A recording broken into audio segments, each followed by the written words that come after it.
Coming from the Caveman Studios in Buffalo, New York. Welcome to Caveman Corner with your host, Jeff. Captain Caveman! Thanks. Click subscribe and the bell. Do it now! We're here with Mr. Barnett, the War Master. How you doing, sir? Doing well. I guess you just wanted someone more Cro-Magnon, brow ridge looking than either you two, huh? To really solidify this whole caveman aesthetic. By the way, nice Hanna-Barbera Captain Caveman.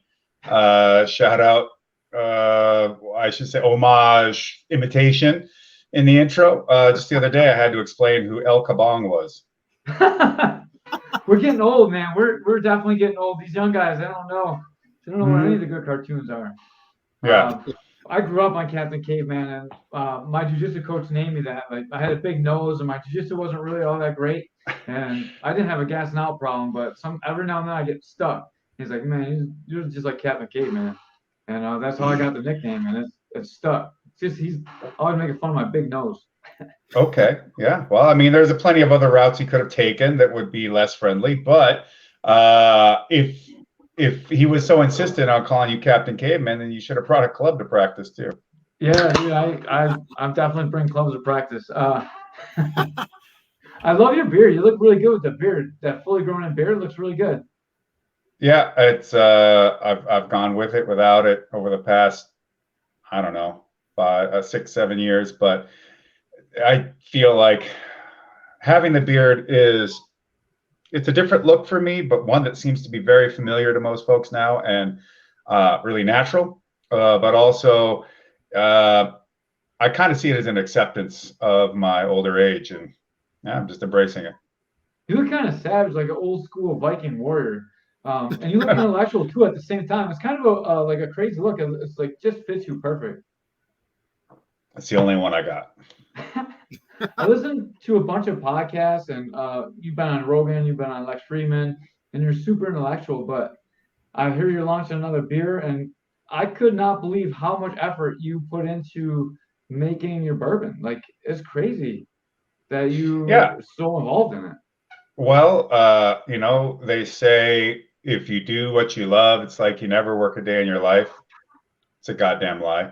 But in fact, if anything, you work 3 times as hard, 4 times as hard, 5 times as hard. We could just keep doing orders of magnitude until we get to an acceptable level. But also, sure, I'll take the compliment of having some aspect of intellectualism to who I am, but then I balance it out, not only by going in the ring and fighting and punching myself in the head, getting punched in the head and punching others in the head, decreasing IQs all around. And then I get into alcohol and spirits. I'm just trying to bring us all down to an acceptable level of stupid. So I'm around a bunch of fighters all day long. I run a gym, and I fought, obviously. And I told everyone I'm gonna have you on. Everybody wants to know where to get your bourbon. So that's of all the questions to ask you. That's what everyone asked me. Everyone wants to know where do we get your bourbon from? The short answer is in California, especially, and in Washington State. We have distribution there, and I believe we have product on the shelves in both.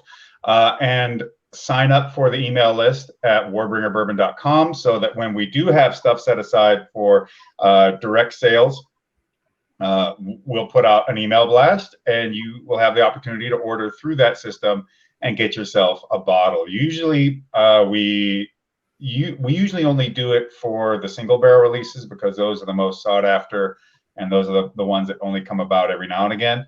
Whereas the standard blend is something that is usually what we have out on shelves as much as possible, and constantly updating and restocking with our brick and mortar sales. But the long answer to that is every state has its own regulations and restrictions in regards to bringing and selling alcohol and distributing alcohol in a state. And even with the direct sales, there are states at which direct sales are not allowed at all. I think Mississippi, for one, is one of them, maybe Michigan too. but don't quote me on that. Go look it up. The other thing about that is once you can get to a state, then you have to find a distributor. And then you also have to have enough product to distribute it. We're a very small distillery. We run off of one still. It takes a long time and a lot of effort and a lot of work to get the small amount that we can create. But if we keep going and things are successful, then hopefully we can expand. But distillery equipment, especially stills and condensers and all that, are very expensive. Unless you know how to build one yourself. And even then, the materials are still going to cost you a decent amount of money because of the amount of copper involved, the type of stainless that you have to use, which is a particular grade that is acceptable for, it's essentially considered food safe. And it's high quality stuff. And then, of course, you got to be able to weld it and fabricate, time and effort. And if you can't do those things, like most of us, because my welding skills are awful. I can do it, but they're the worst. So there is no way I'm going to be roped into any of this because I would just waste everyone's time. So then you're going to have to pay someone, and that's expensive too. So we're working on trying to get more out there for everyone. That's crazy that how in depth that you are involved in this project. Obviously, when you hear about athletes supporting a project, usually it's just their name attached to it, and that you're so into it, it's awesome to see. And it's like, I don't even drink, and I'm interested in it just because of how you talk. I don't even know the difference between like barley and hops, and I know you got a beer coming now too. Like, so it's you want to talk about your beer a little bit, and like, how did you get so involved into the making of alcohol? Being a drunk. Most people just drink it; they don't get involved in like making it. Like that's a special kind of person. What are you is that a cavalcade of La Croix cans or Coke Zeros or something knocked over? Rock stars. Rock stars, yeah. He don't drink. He destroys his insides in a different way. Well, that's correct. That's correct, sir. I really like whiskey, but I also like whiskey as it pertains to traditional craft, right? So while not every culture has a tradition of spirits in the same way that the Europeans do, and now Americans, with the barreling and aging and all that kind of stuff. And it's bled to other places, right? The creation and the way that they do rum. But every culture has alcohols. They have spirits of some sort. And there is tradition in that, even if it isn't done in the same fashion. It's something that every person around the world has figured out one way or another to get involved in. And everybody's got their own stuff. I mean, to the point that one group might call their type of clear neutral spirit, like a vodka, they'll call it vodka in one place and grilka in Ukraine and something else somewhere else. And then you go to shochu and soju, they're basically the same thing, but it depends on your ABVs for them. But they're also essentially vodkas too. All right. But nonetheless, they'll fight you tooth and nail saying they're different, and that's okay. But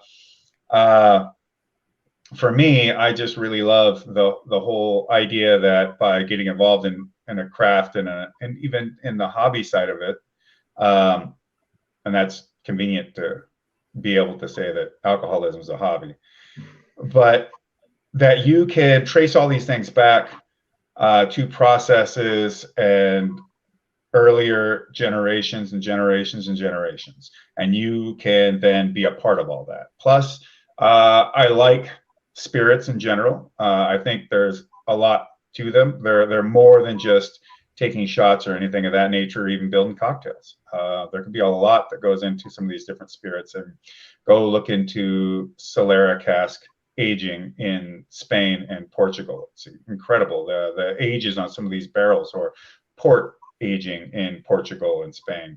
Well, I guess that would just be just be Spain. But then some of that aging processes like Solera is used in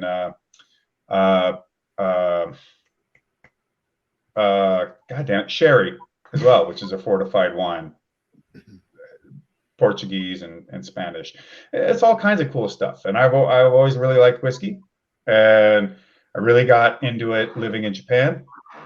And as I got older and I started looking into more business endeavors and things to be busied with for my post-fight career, I really started looking into trying to find a distillery I could work with where we could formulate something for me and something that I would be directly involved in, because I have no interest in putting my name to something that doesn't live up to not just my standards, but it wouldn't be of the quality that I could go out there and face the world and fight for it if somebody even wanted to critique it, right?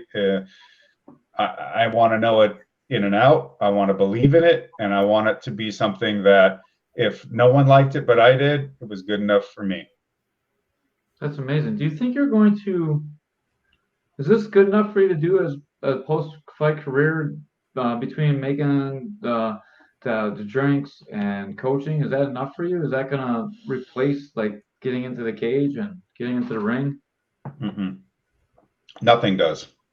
But faced with our own inevitable mortality and all the deterioration up to that point, it's just inevitable. So you need to get with it, or I don't know, go mad from something you have no way of controlling. Or no way of really stopping. Anyhow, you can slow it down. You might get a little gap. I mean, I've been dealing with injuries and things for a while, but there's a good possibility I could find another like little peak in and amongst these next few years. And if there's an opportunity to fight, I'll fight. But I don't look at it as something that I'm gonna plan the future around. I have other things that are more worthwhile to my time and efforts and energy. So, I love to train, and I don't really intend to ever stop. But, the idea of making my living entirely by being a professional fighter, and even at some point as a professional wrestler, just won't be available to me. And I could deal with that. It doesn't mean I like it, but I think that as much as you can acknowledge it when you're younger, the days in which you can really understand what that means come later. Or it could be from a catastrophic injury of something, but and even then, sometimes you want to tell someone just because you broke your leg on Chris Weidman's shin doesn't mean that's the end of you either. Surgery, maybe get right back out there, but I don't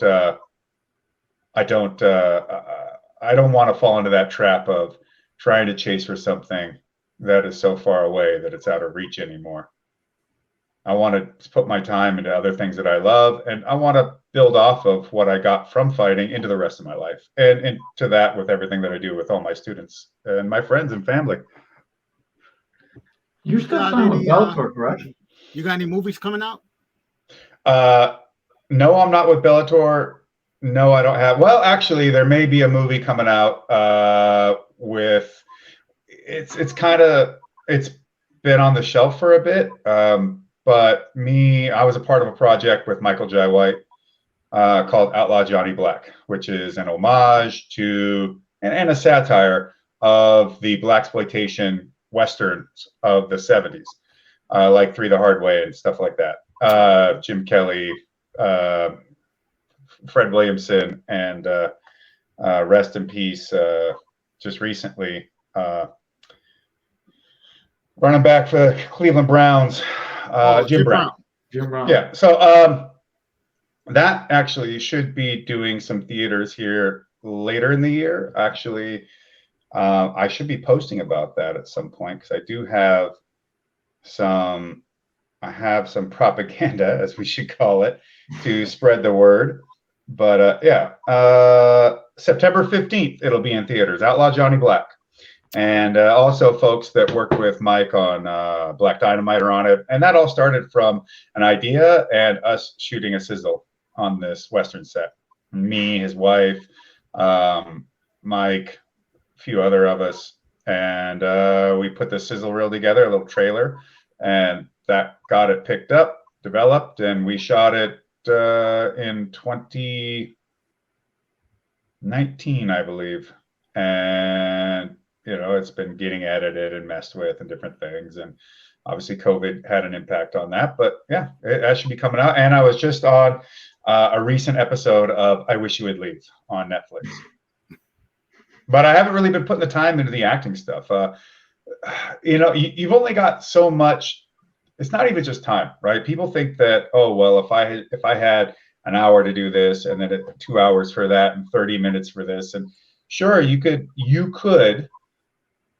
I mean, depending on how autistic you are, you could really divvy up your day into really very regimented blocks of time. But it's not just that. It's also your own internal bandwidth, I would say. Like your ability to stay on one subject well enough or one project well enough to deliver what your aim is, what your goal is, and then now go to the next one and then go and do that. And so for an example, if it came to acting, can you really embody the spirit of the moment that you want to portray from that character in a way that you think makes sense in the entirety of the plot, the movie itself, as well as your character and how that is integrated into it. So, I mean, there's plenty of instances where you'll see actors completely just trying to chew up every scene they're in. But you look at it, you go, your choices are based on your own selfish, egotistical bullshit. It's really not based on what is necessary for the movie. And so it's funny. And, I'm not a shit talker, really. I'm not, for the most part. I'm a shit responder, but not a talker. I really, really, really, really like Javier Bardem as an actor. I think he's fantastic. I thought his portrayal as Anton Chigurh in No Country for Old Men was brilliant, and I think he's been great in a lot of other stuff. However, he's awful in Dune. He made horrible choices. He has an accent that doesn't belong, and I think he completely destroys the ability to be invested and to suspend disbelief in watching this film. There's this richly, beautifully crafted world in which all this takes place. And by the way, I'm talking about the new one, the new Dune by Villeneuve, or however, Denis Villeneuve. And he comes in with this like 19th century Mexican revolutionary poncho. I said, what the fuck are you doing, dude? You guys are, the Bedouin are based on like, or not the Bedouin, they're based on the Bedouin, the tribes people, the Fremen are based on the Bedouin, essentially. Bro, that's in the Middle East. What the fuck are you doing? You're doing this because you, as an actor, and your ego think this is amazing. Think this is just gonna just be so rich, and you're just, no, dude, that sucks. That's awful. You should fucking quit at doing that, not acting, because you're an amazing actor. But that is awful, and you're fucking ruining the movie. And it's also on the actors, on the director's fault, because he didn't step in and tell him and reads and pre-reads, table reads, and all this stuff. Like, don't you fucking do that. Don't. You do that, I'm gonna walk out from behind the camera and punch you in the fucking face. Don't. You're an incredible actor, and you are wasting not only our time and effort, you're ruining the film itself. You're completely creating this whole nother realm of existence in this already crafted universe, and you're doing yourself a disservice. Like, you're an incredible actor. You could make a better choice. I personally didn't like Tom Hardy's Bane in that Dark Knight or whatever it was called. But it wasn't. But I didn't think he was a bad actor, and I just, it wasn't for me. He likes that choice, but it wasn't necessarily a bad choice in the film. I thought it didn't work for me, but that's fine. I still think it was a fine performance in general by Tom Hardy. But Bardem in this new Dune, no. So tangent aside, I'm not out here trying to say that I'm as good an actor in any way as Bardem or Hardy. But if I'm going to do something, I need to make sure that I can deliver, not just for what I think makes me look good, but for what the project demands and the story demands. Because the story is what is supposed to be the point of the movie, not whether or not I'm in it necessarily. And so with that, if I'm not doing what I think is necessary to be able to deliver that, then I'm not going to go out there and waste people's time and waste my own time. And so you can have all these different endeavors like I do, but if it gets to the point where I can't deliver not just an acceptable level, but what is needed, what I think is needed to make it work right, then that's just, I'm spread too thin. Is that a hard world for you? You seem like so honest and so upfront, and you don't take any bullshit. Is Hollywood like a tough place for you to? Is acting tough for you? It seems like you would not fit in with everybody. Really. I mean, look, the whole world is tough for me, brother. Let me just put it that way. Like, I feel like we live in a world where there are levels of lying that is totally acceptable and are the way taken by most folks most of the time. You could call it excuses to start at the beginning of it, but everybody always feels like they have an excuse as to why something didn't work, or they're always trying to find a way that they could be not held accountable for their failing. And instead of doing that, how about we take extreme accountability? How about we really push to be the best versions of ourselves, as corny as that sounds, but like, let's try to be our strongest and not fall prey to our weaknesses. But we're gonna fail, and when that happens, deal with it, own it, be straight, and just move forward. And that's it. Don't do it twice, hopefully. But at the same time, acting is difficult because it's a completely different kind of system that you have to engage in versus, say, fighting or even coaching or professional wrestling and acting do have some overlap, but not quite the same. Especially because pro wrestling, as it was intended in the modern sense, because as it was intended in the pre-modern sense, it was, well, I guess it's technically, if we're being really sticklers, it's always been a modern concept. It's part of modernity in the cycle of things. And anyways, as pro wrestling was originated, it was more essentially MMA and professional submission wrestling. But in this day and age, there's a lot of improv, or that went with what led up to what we're at now. Although now everything is scripted, so it's completely different. But so there is some overlap there, but improv is not the same as acting. And while there is a space for improv and acting, it depends on what the thing is. And also, if you're Will Ferrell, you can go out there and improv your ass off and chew up hours of time on a camera, and it's fine. And there's a reason for it, because goddamn guy's hilarious, right? He has way more wins than he has misses.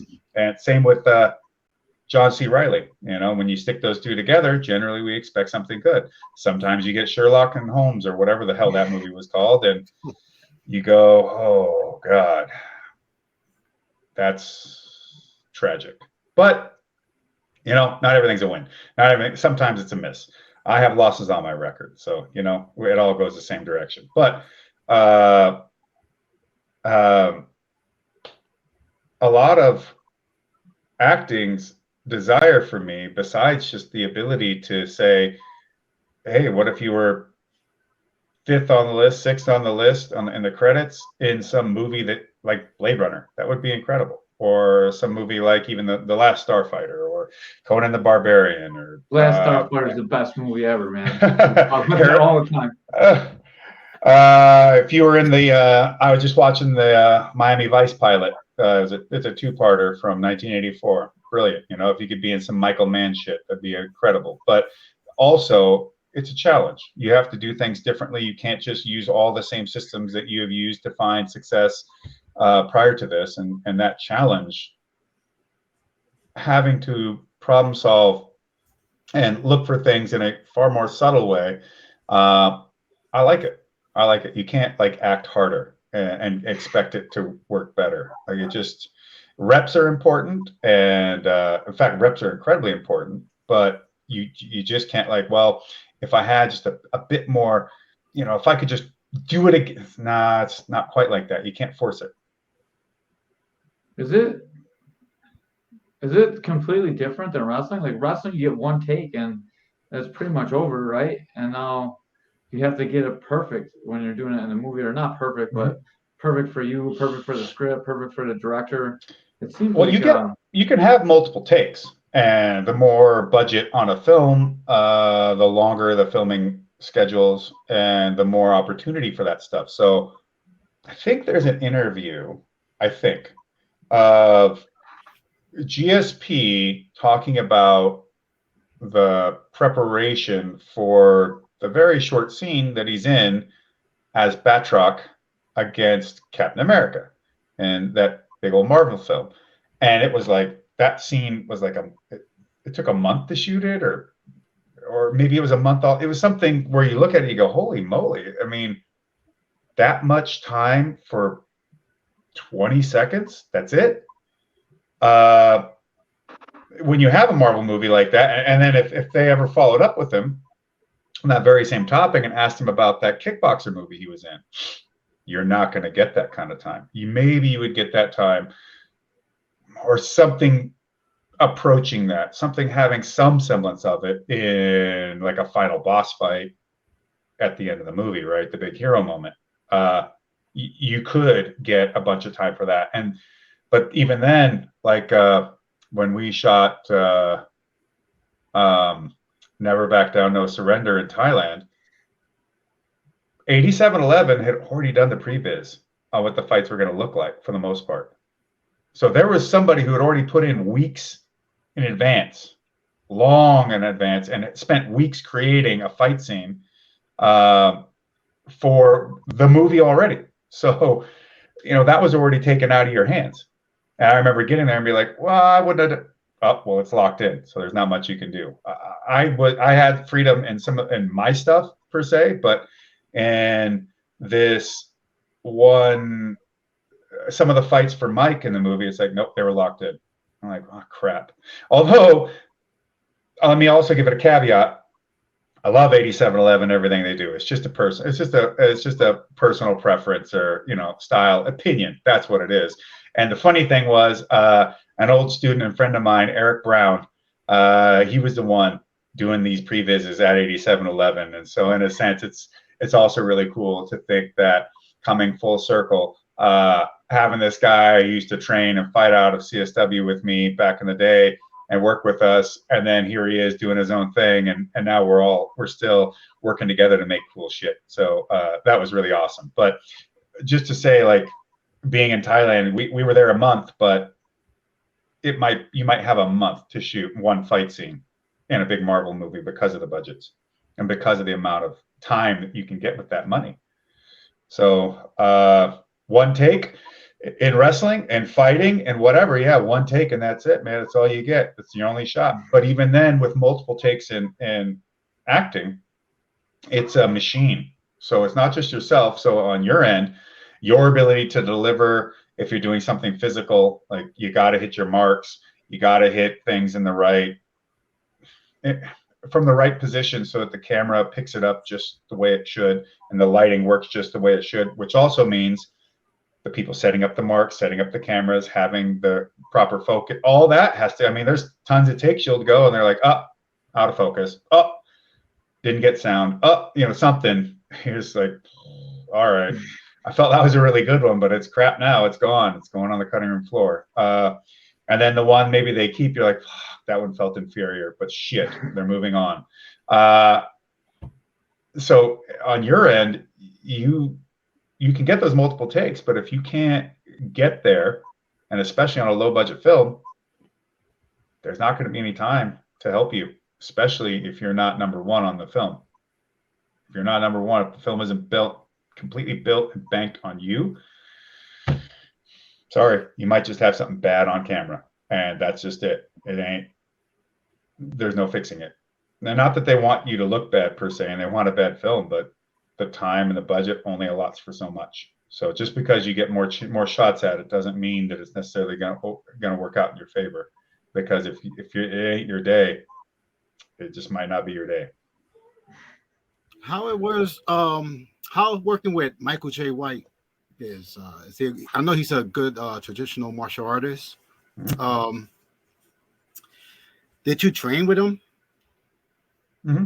Yeah, we've trained together before. I mean, there's plenty of videos out there of us lifting weights together and stuff. But yeah, we've grappled a little bit. I've helped him on a few things. I've tried to pick his brain as much as I can about some of his approaches on the feet. And honestly, working with Mike is just like working with family. We have the same birthday. He's the one that pushed me into acting the most.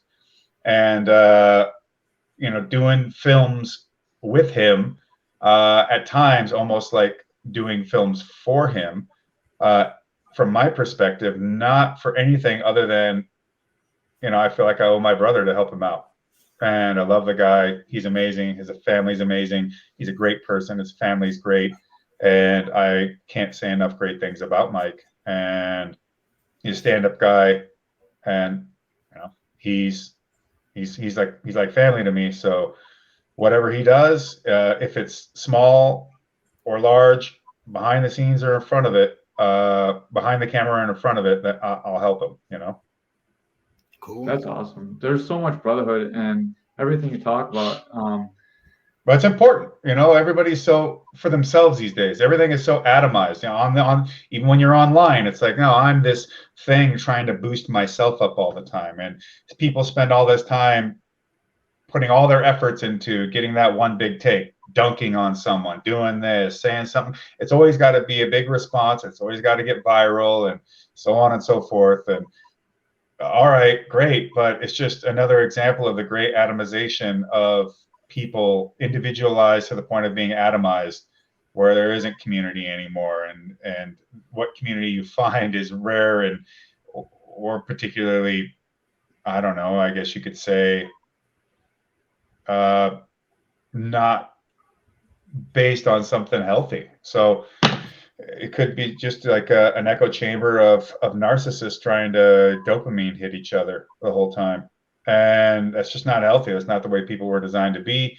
And when you've got what you would consider family and tribe, you should back them up. You should have their best interest at heart. And sometimes you're not the main, well, a lot of times, depending on perspective, you ain't the fucking main story, man.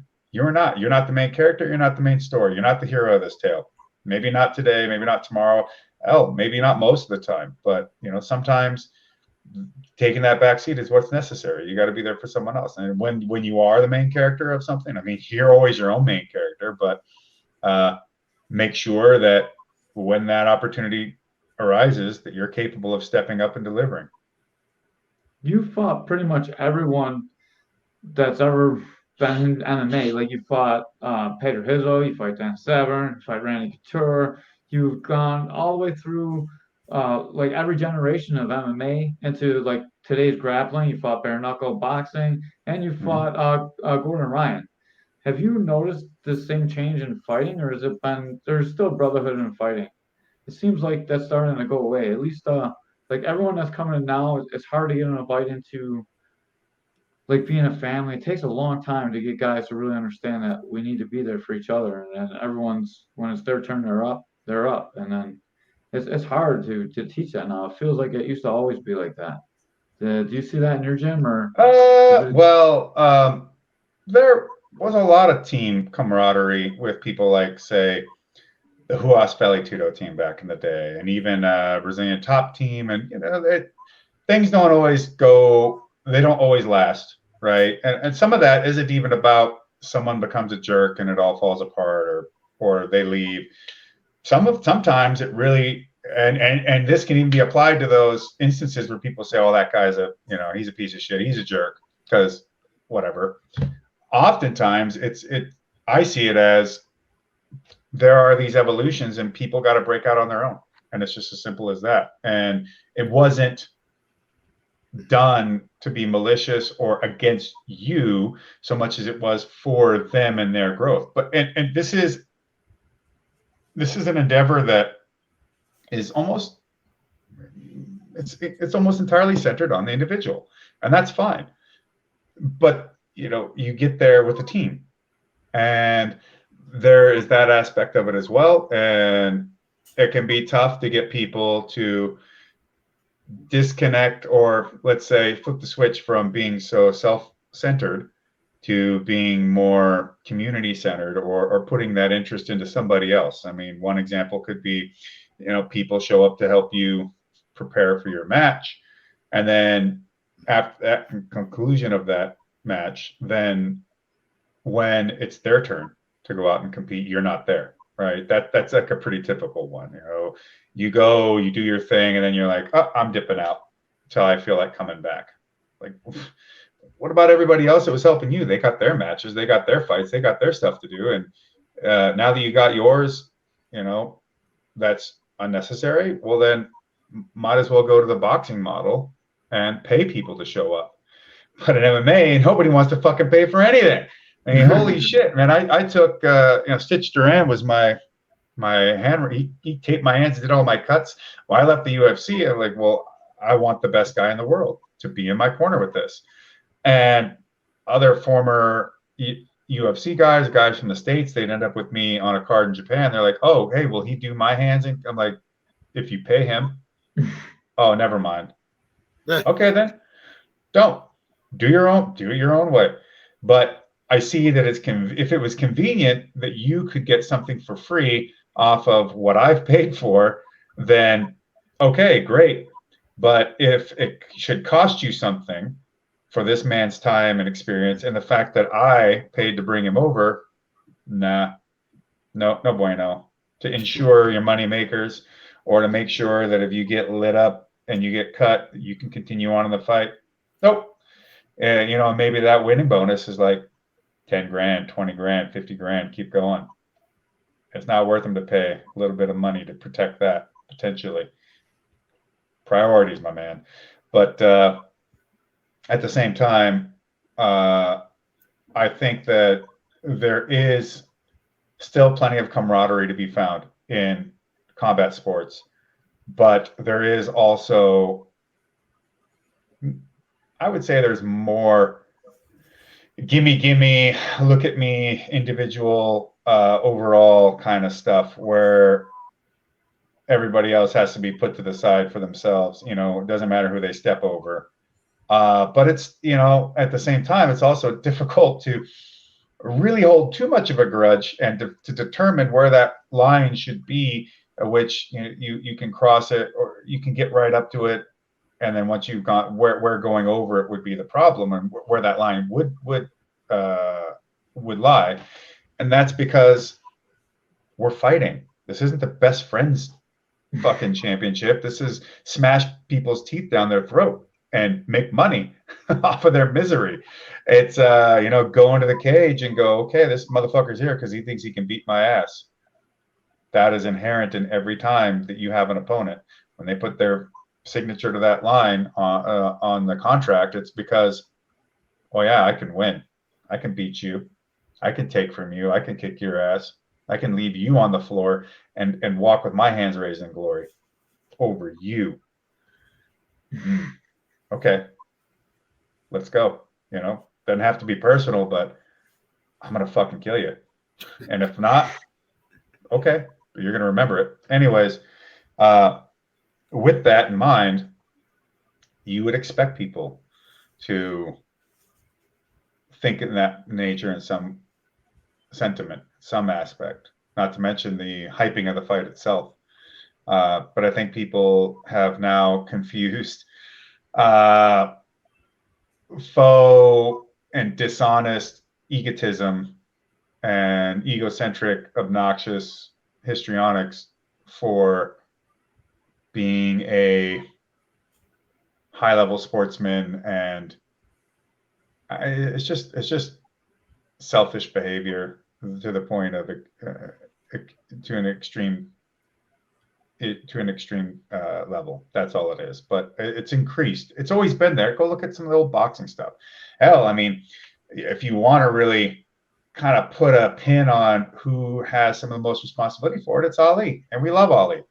But Ali, he started playing with fire, talking a lot of shit all the time. Now, we also understand that Ali was friends with almost everybody he fought to a degree, if not before, but after. But even still, it made for fights. But just because Ali could do it doesn't mean you can. I mean, the guy was just walking charisma, and when you do that, or even if you do it in a more aggressive kind of how would you put it, like a more aggressive and disrespectful way, then you go Floyd Mayweather, which is great for attention, but it's dangerous because if you ever should lose, everything you built could be gone.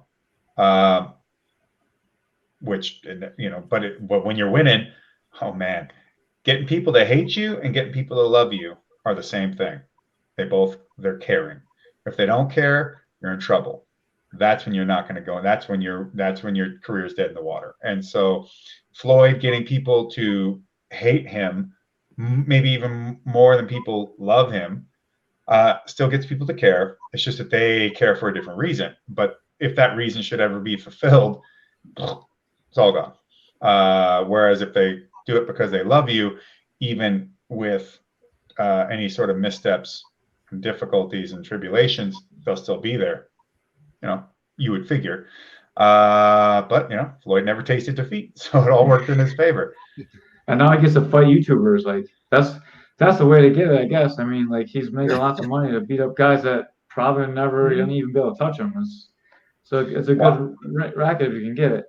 It's true. I mean, but he gets in the ring. If someone lands that punch and knocks him out, it all goes downhill, right? I mean, it becomes. Yeah. He was the guy. If he had gotten knocked out by one of the Paul brothers, I mean, look, I would have been really upset about it as well. Like, there's no way that should be happening. And I'm not like the biggest Floyd Mayweather fan, but I am a fan, and I love his boxing. He's incredible, and his whole family are.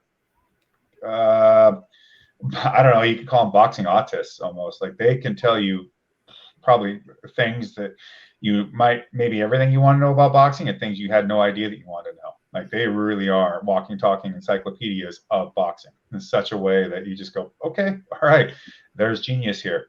It may be pointed in a particular direction, but it is genius, and it's undeniable. But I also see it as Floyd's, in a way, like, he's putting money in other people's mouths, right? Like, you think anybody made more money than Floyd did on any of these things? No. But Conor never made as much money in a fight, even close, as he did in fighting Floyd, which is what has prompted a lot of these fighters, like Ngannou, let's say, to want to go out into the world of boxing and ply their trade. And it's not necessarily because boxing is more popular, because I don't think it is.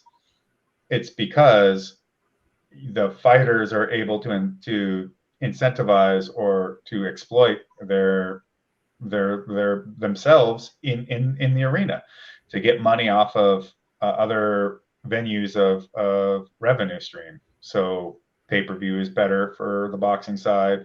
You can get money off of tickets sold. You can get a percentage of food and bev potentially, and merch on the event. It's just like, there's just way more opportunity to get the money from all these different things, and it adds up. And then let's say you're the promoter and the fighter, like a Floyd or a De La Hoya, then you're getting the promoter cut, you're getting the cut as the fighter and all this. Of course, at the same time, if you then take on promoter duties, that means you're upfronting money too. This is why the promoter, no matter how much we can love a promotion for the way that they pay out and the way that they incentivize ways to garner revenue off of the events and the fights themselves. for a fighter, or as much as we could hate a promoter. At the end of the day, the promoter, in my opinion, should generally get the largest cut because they put the most up at risk in terms of the financial and business side of things. I know from the fighting side, nothing in my mind is really going to truly compete with the fact that I go and put my body on the line and my life on the line to go out and fight, and so does my opponent. But that's not the world we live in, and it never has been. I mean, maybe there's veneration in the older days in a particular way, but we don't live in those days anymore. We live in these days, and we're not to compare, say, to an earlier era where you might maybe you would be given some sort of form of valuables of that time and place. We live in this era. We live in the modern or postmodern era, however you want to see it, and we have all these things in place, and gas bills need to be paid, electric bills need to be paid, seats need to be rented, arenas need to be rented. There needs to be a place, there needs to be a way to broadcast it. Like, so all the money that could have been available. Let's put it this way: if you want to fight for a cow, a goat, and some trinkets and baubles and a few things like that, and the fact that maybe you get to fuck the hottest chick in the village, great, we could still do that easily. But if you want to be some sort of multi-millionaire with t-shirts and tennis shoes and commemorative dildos and whatever, right? Fuck, you're gonna have to work in this system. And the thing is, people are upset about what they're not getting out of that, not what they're not getting out of being seen as the world's greatest fighter or the victor, And I'm not saying that people shouldn't complain. No, I'm one of them. But I just think we need to keep some perspective as in the forefront of our mind as we talk about these things. You put on pro wrestling events. Does that compare to MMA? I'm not sure. I've been involved with setting up an amateur MMA event. I know how much it is, how much it costs, like how hard it is to do. I can't even imagine what UFC goes through. How hard is pro wrestling? It can be. It's hard in its own ways. There's a lot of overlap, and yes, exactly. Are we going to go through these chats at the end of the show at least? We can. Okay. I mean, that's just what I'm used to with the whole chats come in or super chats, people pay for them, and then at the end you go over them. Anyways, I don't want to get off topic, but yeah, it can be difficult because just arranging a venue and enough production necessities to make it look and feel the way you want it to, having enough seating, having food and drink there if that's possible, and maybe any permits you might need to fill out for that. And if you intend on streaming it and broadcasting it, as soon as you want to put it out there in the rest of the world, if it needs to be filmed, well, that changes everything.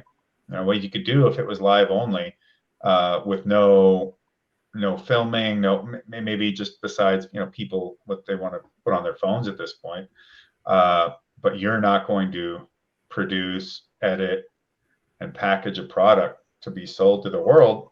Yeah, it makes it a lot easier, but then your ability to monetize it is greatly reduced. Plus, yeah, I think it's cool to build something and have something in the world where if someone goes, "What, you weren't at it?" Well, if you weren't there, man, I just don't know what to tell you. There's no way you're never going to see it because it was just one of those things. That's pretty dope. I love shit like that, but I also love having money in my bank account to do other things like make beer and so on and so forth. And also, you know what? That money that goes into my bank account, this is another thing that's not even considered, especially from the pro wrestling side of things, indie wrestling, I should say, especially. The more money I make, the more money I can pay to my wrestlers. But everybody always assumes it's just because the promotion gets bigger, that just means that the people at the top of the promotion is going to be greedy fucking pricks. But that's not always the case. And I'm not saying that doesn't happen more often than it should, because it does. But I'm the type of person that wants to incentivize people to do more, to strive, to give more, to feel more secure enough to go out there and give even that much extra, put that much more into it. And as an indie wrestling promoter, it's tough to be able to ensure that you can have repeat talent, because at any point they could be sucked up by WWE or AEW now, maybe New Japan Pro Wrestling, although I have a good relationship with them. So I have the opportunity to continue to use people, but then now, even in that scenario, you have to work within the confines of that contract and that promoter who's going to take precedent over you. So if you have enough, if you can build a big enough show with enough budget, then yeah, you can probably say, all right, well, we'll put you down for a multi-deal contract. So we'll continue to bring you back, and you'll give you like a favored nation status. So some other indie show comes around, you will say, no, I'm not doing that one because I have this already here. And you know that when you get there, you're getting paid, you're getting taken care of, and you're doing something you love somewhere you love to do it. But that takes money, because you got to build that security into the athlete, and you got to be able to have that money to secure the shows in advance too, which that all takes building a coffer to do that. That's definitely difficult. Do you have to deal with any kind of commissions, or can you pretty much do whatever you want once you rent the building? No, well, it depends state by state. In California, I don't think we have any commissions that we have to deal with, but New York, you do. Now, if it was MMA, yes, we have commissions. We have an amateur commission called Camo, and then we have I almost said New York State Athletic Commission. No, we don't have that. We have the California State Athletic Commission, and of course, there are particular fees that go into putting on events.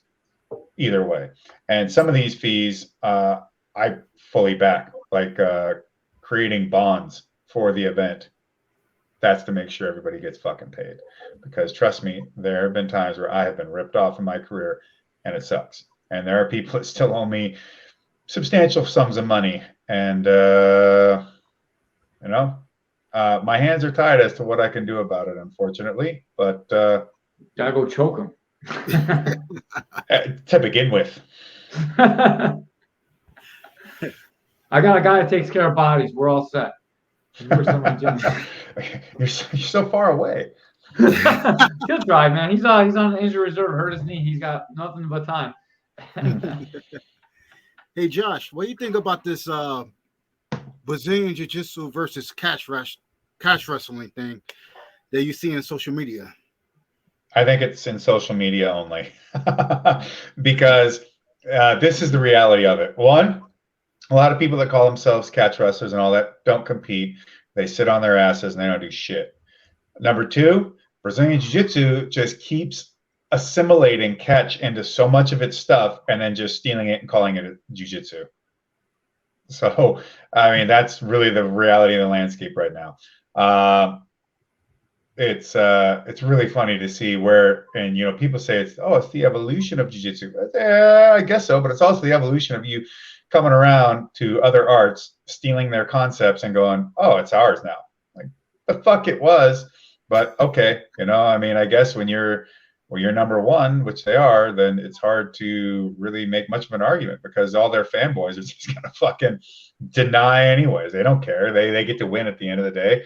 So why bother to be truthful about it? I mean, look, one of my biggest pet peeves that I see these days is that you look on social media, especially Instagram, and people are just fucking renaming moves constantly, calling shit things. It's like, just because the move is new to you doesn't mean that move is brand new, that you invented it.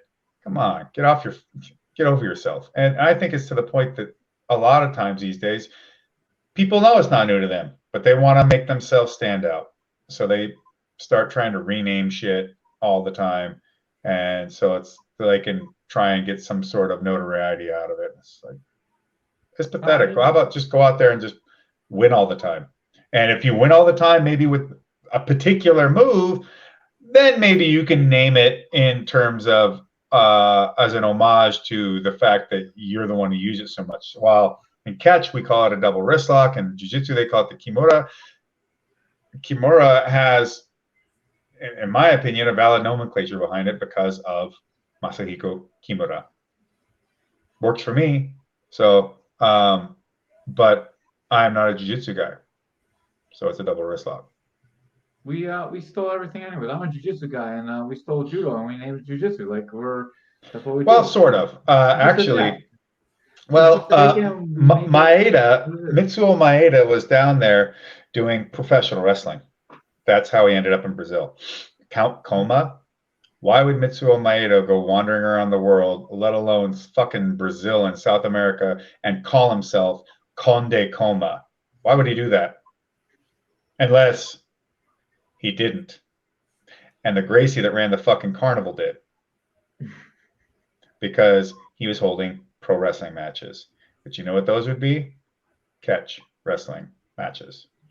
So the whole reason Brazilian Jiu-Jitsu exists at all is because of professional wrestling and catch wrestling. It wouldn't even be a thing if it weren't for that.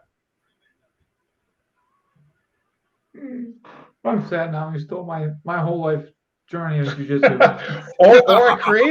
or in a way it was created. It was capable of existing because the inspiration from this then stirred on this Gracie patriarch to go, hey, you know, this is a pretty warm, cool place. Chicks got great asses, you know, acai and mate. So, and churrascarias. So how about you stay and you start training my kids and your martial arts, which would be catch and old Japanese jiu-jitsu and judo. And judo being a derivative of the old jiu-jitsu in the first place. It's a sportified version as created by Jigoro Kano to make it safer so that it could be a sporting event, a combat sport instead of, you know, just strictly military discipline or like a fight to the death or something of that nature, or just self-defense. And from that, boom, you know, the Gracies were inspired, and even from them, it's not all called Gracie Jiu-Jitsu anymore, like it was in 1992 or 3 when the first UFC came out. Now we have Brazilian Jiu-Jitsu, which is a more generalized nomenclature, because lots of people are doing it who are not carrying the surname of Gracie. And there we go. More and more and more people on the mats, and more acai, I guess, as well. But you know, I don't call it tragic in any way that pro wrestling spawned Brazilian Jiu-Jitsu. I think Brazilian Jiu-Jitsu is a way to get people back to what we used to kind of do all the time anyways, which is good. I like that we're all in a community now, and the building of the match between you and Gordon Ryan was like catch wrestling, pro wrestling versus jiu-jitsu, and like Well, remember it was part of Quintet, and yeah. you know, so, and it's a match that came together potentially because it wasn't set in stone. It was just, it could happen on like a week and a half notice. So if you think that I was in California training with anyone like Gordon Ryan, then you know, no. If anything, it's a huge disappointment because, you know, getting the chance to get on the mat with the guy who is the best and for not having any capability of training to prepare for anything like that, and then being like, well, all right, that's it. You're old. That was your shot. Never going to happen again. Sucks. Were you in good enough shape to tell how good he was? Does he feel like really that much better than everyone else? No, he doesn't. I wouldn't say he feels like that much better than everyone else. I could just tell that like he's on his game. This is all he does. This is what he does day in and day out. Especially at the time, he just trains with the best guys every day in the world. That or some of the best guys, anyways. And he just focuses on being the best Brazilian the jiu-jitsu. I wouldn't even call him Brazilian jiu-jitsu. He's kind of his own thing at this point. And that's another thing we have to consider is that all these different, and even for the Brazilians back in the day, not every Brazilian jiu-jitsu stylist wrestles the same way. They just don't, because it's all dependent on the person who is the head of your school, and then from the particular athletes from those schools, right? So Gordon felt like someone who he's just on it all the time. He wasn't exceedingly strong or anything, but he was very good in his positioning, and you know he there's those windows at which you can make something work and which you can't, or which that moment has passed. And the better you get, or I should say, the higher the competition level, the smaller and smaller those windows become. And you could tell on the mat that Gordon was someone who was training at such a high level and on such a regular basis and competing at such a regular basis that he's like hitting those little tiny gaps, those tiny windows right on all the time, right? Or very close to them. And that's just what comes from that kind of training environment. And also just from someone who's that good. I think he has a mind really built to try and break this stuff down for himself. I do like listening to the way he describes going through a particular move sequence and why it should work and where the defenses are coming and so on and so forth. It sounds like he's got a good mind towards really orienting himself to fully understanding exactly what's needed to make those things work. Do you think you would have ever been able to beat him? It seems like. Oh, absolutely. Fuck yeah, I could have. With the right, I mean, look, maybe a couple years earlier, and if I had like a proper training scenario, fuck yeah, I would have beat him. But every time, don't know. Would have been a battle every single time. Yeah, it would have been tough. I mean, there's no givens, but yeah, I have no doubt I would have been able to beat him. It seems like you have to like stop like doing pro wrestling and stop fighting and just concentrate on on grappling to do that. Would you have ever been able to take the time to do that? I mean, you got like that's the thing. Probably no. Water. Probably not. Even if I cut away everything but getting down to the nuts and bolts of just fighting, honestly, going out there and doing sub only grappling or points, I'm sorry, but it doesn't allure to me as having even remotely the same level of significance as going out there and fighting. It just don't. And if we'd have both taken a break, even on that very night, with the amount of training, with the way my training scenario was set up even at the time, and we came back around an hour later and then we did an MMA fight, I would have fucking sent his teeth all over the mat, right? It wouldn't have even been close. But that's not because Gordon Ryan sucks. It's because he's spending all his time training in a very specific environment and making himself the absolute best at it. And I believe he is. But I also really respect the fact that, at a certain point in time, he's putting a ton of effort into trying to become a better wrestler. And you watch him when he did that Nogi Worlds, he's trying to take everybody down. And you know what? Oftentimes wrestling is, but fuck it, man. It was non-existent. And then this guy's putting the fucking reps in. And then he's going out there and trying to execute. So, I only have in regards to stuff like that, I've only got praise. And like, I dig it. And I think that's, I'm fully on board and I support that kind of behavior, that kind of attitude towards things. So, and most of the time he didn't need to know how to wrestle. The only place he really needed to know how to wrestle, arguably, would have been ADCC. Everything else that you get away with not having to wrestle a bit, which is why wrestling is dismal generally in BJJ and BJJ competitions, because there's no incentive for it. Like, you would probably be better spent working on, stuff from guard, because you can score so much easier from there and score advantages from those positions. And you would have to assume it's because that's the way they want it to be. And, that's just the way the sport is. They're tired of wrestling guys coming in and smashing everybody. I mean, maybe I have been told that the insistence on why you have to register your black belt and you have to have your academy registered and all that kind of certification around it is called the Josh Barnett rule, because it came in the year after I won BJJ Worlds, because I showed up after registration, because I hit the promoter up directly, because I had a thing with these athletes I was working with, and I'm like, this one of them, I said, look, dude, you got to get on the mat. He's one of my best friends. I said, you do all this fucking training. You're a brown belt.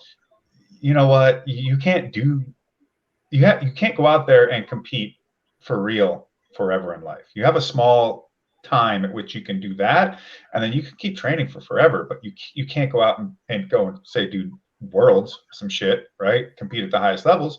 And he just goes, I'll do it if you do it. I'm like, you fucking bastard. So I was in Japan, pro wrestling, called home dude up, got me in the tournament, and I pro wrestled on a Wednesday, flew back, I think I lifted weights on Thursday, and I got back on a Thursday, lifted weights on Friday. Lifted weights on Thursday, did 7 rounds of kickboxing on Saturday, and then competed in Worlds on Sunday after coming back from Japan and pro wrestling in IGF. And I won. But, I get there and they're like, he's not a fucking black belt. It's like, but I just put him on the mat with me. We'll see how it goes. And I won. And after that, it was like, no. We're not just letting some fucking goofball come in here with no BJJ. So you got to now register it all and so on and so forth. But it also is it's quite expensive. So it's more money towards the IBJJF as well. It is great. It's so much money. I understand that. I still remember the Wicked Scarfoley caught Dean Lister, and that was sick. Everyone likes your top team and stuff. I'm glad to popularize the head and arm ride. It's a great ride with lots of really great finishes, and if you're good at it, just the ride itself, you don't even really have to have your finishes there don't even have to be like the best in the world. If you can ride, if you can stick to them like like a piece of tape on the bottom of someone's shoe, man, it just brutalizes them. You being there, it is the worst place to be in wrestling. Stuck in a head and arm ride where someone just ass off the mat, putting their weight through you, just fucking kills you. And I'm glad that it's now become more popularized, because for the longest time, especially, again, it's not the fucking bitch about jiu-jitsu podcast, I'm sorry, BJJ guys would piss and moan and just say, oh, that position doesn't work. They refused to acknowledge anything about it. And what's so crazy is the earlier guys from BJJ used that position, used it well, because they had a different approach. I mean, it's also like I'll talk to folks and go, the original Gracies and the Fadas and all them, they threw everyone. They threw them, tripped them, like they took everyone down, then got on top, got in mount, armbar, mount, choke. That's the way it was. It was very top game specific, and they were always looking to land and get on top. Okay, things changed. A lot easier to win a fight on top than getting smushed on the bottom. Like, making a fight changes it, and it was a fights back then. It wasn't just jiu-jitsu. There wasn't rules that protected you. Right. Yeah, and they just had different approaches as to where they were going to put their efforts. But then over time, I think it just got to the point that no one was really teaching that position worth a shit anymore, and the energy was invested in some other ways. Then it gets to the point where someone tries it, and then people escape and take the back. So now so many people in jiu-jitsu think, oh, this is bad, never go there. And I've heard that in the beginning, was like, oh, that position doesn't work, never go there. That's for rookies. That's for, people that don't know anything. It's like, just because you suck at it and can't do it doesn't mean it sucks. It's not the same. Those are not equivalent things. And by me going out there and using it against Dean as a finish, I didn't even really, I had to ride to get the finish, but it was mostly just to hit the finish. People are using it in BJJ competitions and submission wrestling competitions and such, and fucking making people, choke on their own tongue, so to speak. I got another question that just came in from Robert Gonzalez. He's, do you still go to Japan, and are you still recognized from your Pride days? And yeah, my last answer. Yeah, of course. I go there all the time, still, as much as I can. I'm still recognized quite well, and it's a good market for me. I'm headed back September 3rd to compete against Masakatsu Funaki. I think he's a second maybe third king of Pancrase. I'm trying to remember which. I think he's a 2-time king of Pancrase, and I am still technically the 10th king of Pancrase. So we'll be going in the ring against each other at Pro Wrestling Noah in Osaka at Ideon Arena in September 3rd. That will be available on streaming on Wrestle Universe. So I'm gonna meet Funaki face to face and lock up with him for the first time on September 3rd this year. But last year, in December 28th, they had an event called Ganrujima Inoki Bambaye. And it was a end of the year event. Ganrujima has been around. It's a mixed martial arts promotion that is very much in the idea of mixed martial arts. It's got a very unique rule set that allows you to win by ring outs, by shoving someone off of a circular platform. And if you could do it 3 times in 1 round, the match is over. It's a really entertaining show. It's really fucking fun to watch. But Ganrujima and Inoki, the Inoki office team together, do an end of the year event that was a commemorative for the passing of Antonio Inoki. And so I had to be on it as one of Inoki's boys. He was a mentor of mine and brought me into professional wrestling and helped me along the way, and is really instrumental in who I am, not just as a professional wrestler, but as a fighter as well. And I take my time training under and being able to have conversations with Inoki very to heart. And I went and fought in the event and won. And it was nice to be back in the ring and also to be back in Japan, since I hadn't been there since 2020 or 19. It was Victor Henry's last fight in Rizin. And we got there in February, I think, of 2020. That may have been it.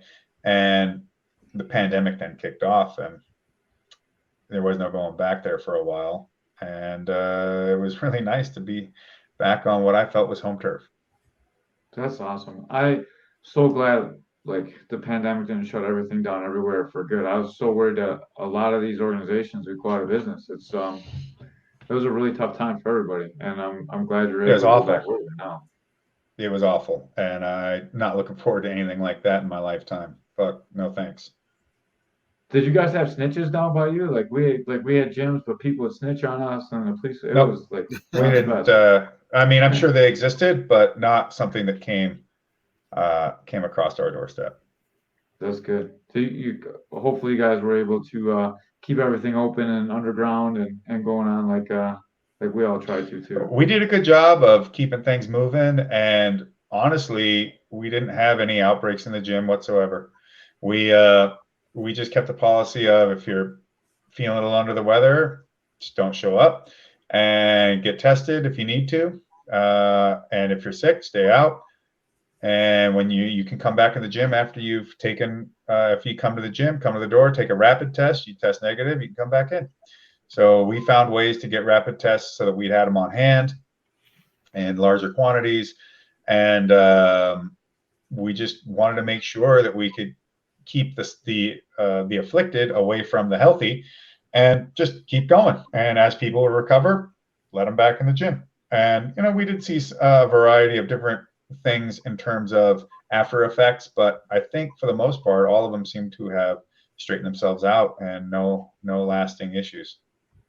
That's good. I know a couple of UFC guys seem like they got really messed up by it. Mm-hmm. Yeah, no, I mean, a few people did get hammered pretty hard, but it seemed like over time they were able to eventually come back to full strength. But I mean, the virus itself, you didn't really know exactly how it was going to go. You might not have a single symptom whatsoever, and it just goes right on through like a fart in the wind, right? Or it's completely wrecks you and gives you nasty pneumonia and whatever. I mean, it was just such a broad spectrum of how it could turn out. It just never were exactly, and it didn't matter vaccinated or not. Whether you would suffer particularly bad or not at all. So it was hard to tell. Yeah, it seemed like the vaccine was a giant waste. It turns out it may be more dangerous than it helped.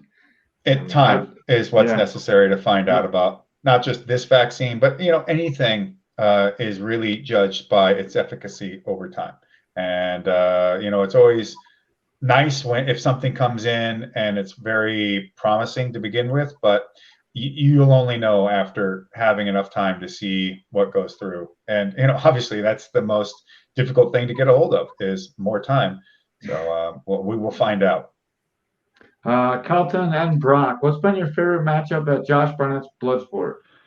Mm, well, I hate to say wrestling Minoru Suzuki for myself because it's my show and me. Other than that, Chris Dickinson versus Minoru Suzuki both times were really fucking great matches. I was incredibly impressed with John Morrison versus Royce Isaacs last time around.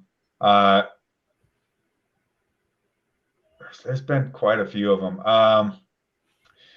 Davey Boy Smith Jr. versus John Moxley is a killer one. God, that was a great match. It's hard to just pick one, and I've got too much invested in everybody. But I don't know. I mean, we'll see. We'll see. Maybe one is just around the corner. Those questions always trying to throw Promoter under the bus. Those are like very difficult to answer. The answer is like every fight is the best. It doesn't matter. Yeah. Come see my shows. Well, and you can watch those on Fight TV. Oh, they're on Fight TV? Yep. Oh, that's awesome. I did not know that. What's my opinion on the Joe Rogan, Dr. Peter Hotez shit going? It's just that it's shit. Hotez, he stands in his camp and RFK Jr. stands in his. So RFK Jr. To my understanding, and don't take this as the last word, at least this aspect of it, anyways. I don't know that he's against vaccines entirely, or if he's just a vaccine skeptic, but either way, he has a lot of disparaging things to say about the vaccination protocols, the industry itself, and everything that goes with it. And Hotez is like a dyed in the wool, all the way to the bone vaccine supporter, lover. I'm not sure how you would. I mean, he's very, very, very, very like he is all about the system and the vaccination programs and everything as they do exist. And of course, then you have them both in a more what is the word I'm looking for? In a more current sense, fighting about the COVID vaccines. And RFK Jr. is very much in the no, they don't work, they were harmful, and he's very much anti those, and Hotez is very much pro those vaccines. So okay, RFK Jr. went on Hogan, Joe Hogan. Joe Hogan. Yeah, he went on Rogan. Yeah, too much Hanato Laranja from me. He went on Rogan, and he said I had a lot to say. And then Hotez, I believe, came out and was very disparaging about the whole thing. And Joe just said, look, I'll give you $100K to the charity of your choice to come on and debate him. Then from that, it turned into a whole shit show where Hotez is now chucking ad hominems and insults at Rogan, essentially, as a way to say he didn't need to. Rogan calls him on it. Because Hotez says like $100,000. That's just what you spent on your little hunting with your hunting buddies and your little hunting. It's just dismissive and patronizing. It's just shitty. You're like, whoa, dude. I mean, what the fuck? The guy didn't say anything bad about you. He gave you an op. He put his money where his mouth is, right? And not for or against anyone in particular, but for the people to come out, for Hotez and RFK Jr. to come out there and debate their positions. So. He does that. He makes this shitty, shit talking kind of essentially tweet, deletes it. Joe sees it, says, "Oh yeah, I saw you deleted that." And he goes, "Well, I felt like it wasn't the right approach," says Hotez, and that wasn't what I should be doing, and I should be more professional and courteous about these sort of things. he also had put in there, he basically moved the goalposts about 100K, that ain't shit. And, 25 million or some crazy number, right? Because that's what's needed to put money into vaccination this or health that. Like it's, he's probably even talking about like third world health stuff. He's not even I would imagine, I wouldn't be surprised if he's not talking about healthcare in regards to Americans, right?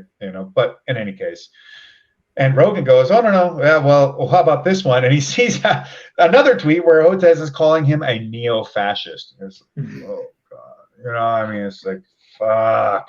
Everything, this Hotez guy just seems, he just seems disingenuous as a person. It's not even about, at this point, what the positions are on vaccines and the data and for and against and which specific vaccines and which vaccine schedules and all of that, right?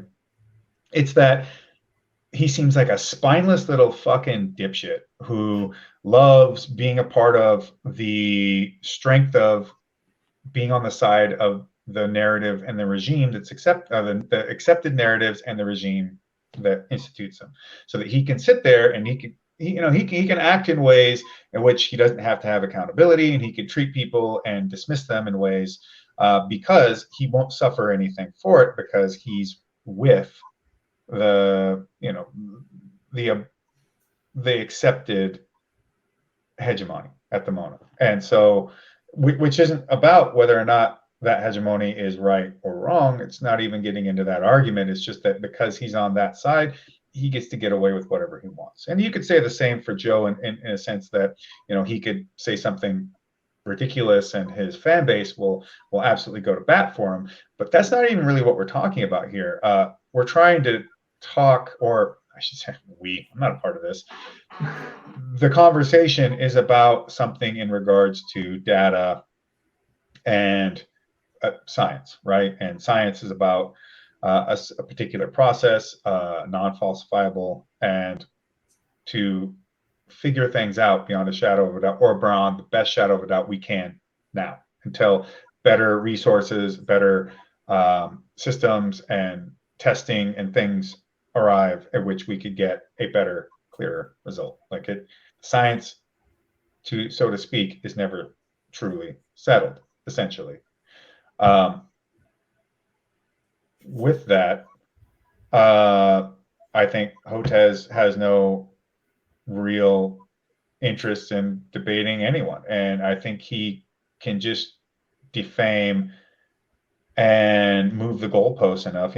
If he comes up with a strong enough defamation or slander, neo-fascist, let's say, then pretty much he can be excused for never interacting with them once at all, in any case, in any way. And it's funny is when he gets caught on this and called out, then he starts fucking dick tucking hardcore and trying to create an opportunity for himself to get in front of Joe, just not in the way that is being offered, so that he could get on there, use Joe's platform, make money for himself. Who knows, right? Like boost his own ability and debate Joe or someone, right? So maybe someone he feels like he can dominate maybe in a debate over these scientific subjects here, or that even if Joe was to maybe out debate him, which also I have to say that by and large, just because you're good at debating doesn't mean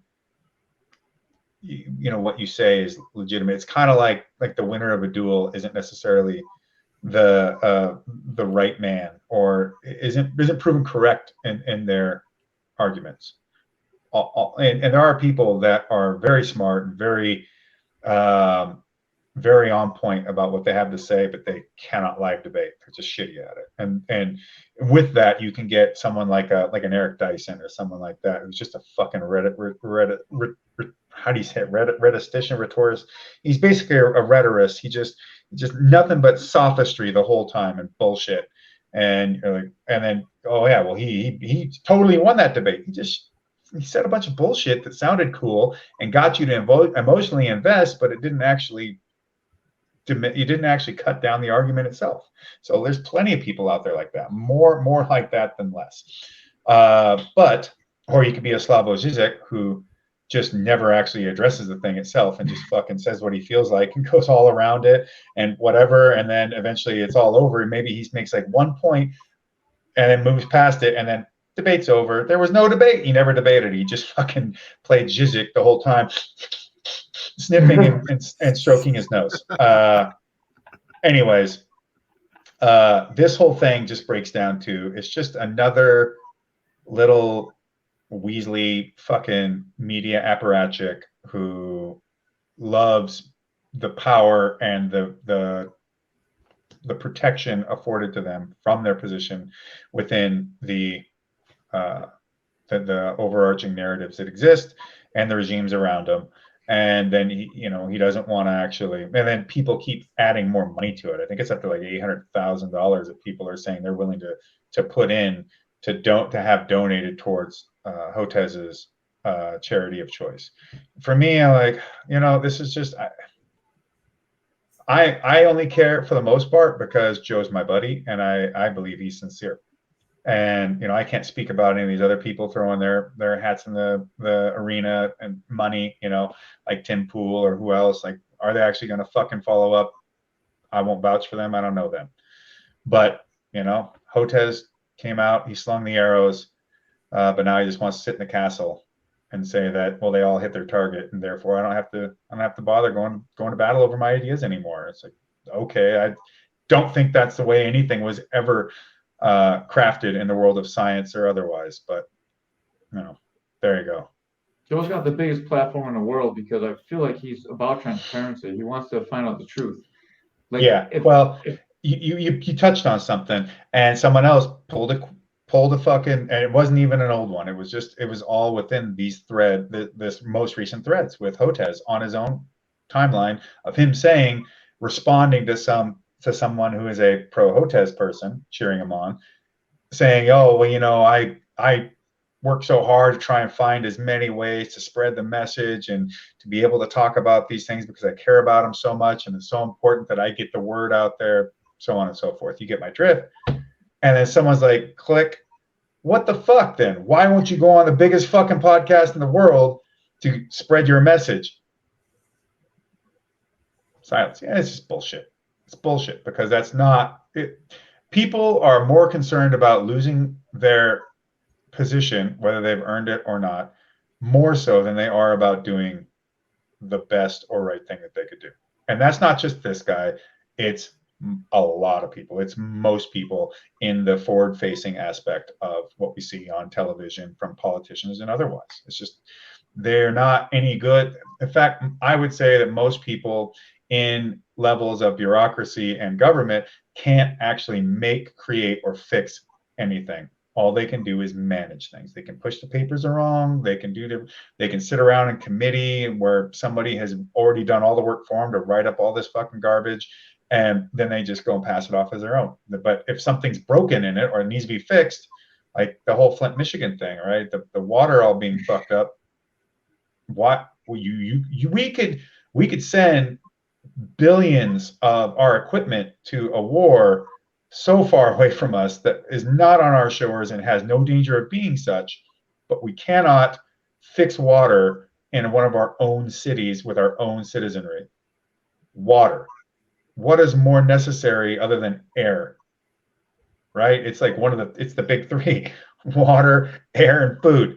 You can't handle that, but you can send state-of-the-art manned guided anti-tank missiles.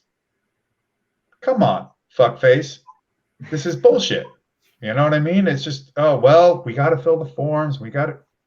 No, you got to put water in the people's hands.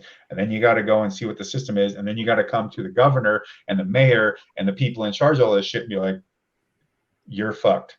Is this your fault? If it is, you're fucked.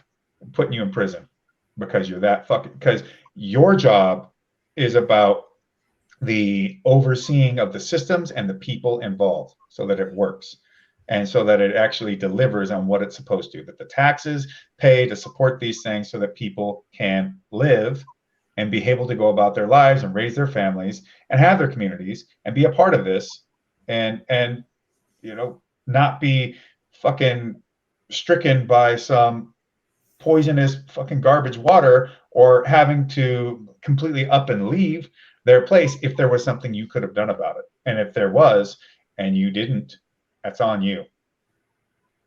Can you imagine if there's a transparency in the world to actually make that happen? Like, no, I cannot. Well, it's not something you could ever expect. Like there's never going to be full transparency because to some degree, I don't know that we're capable of dealing with that.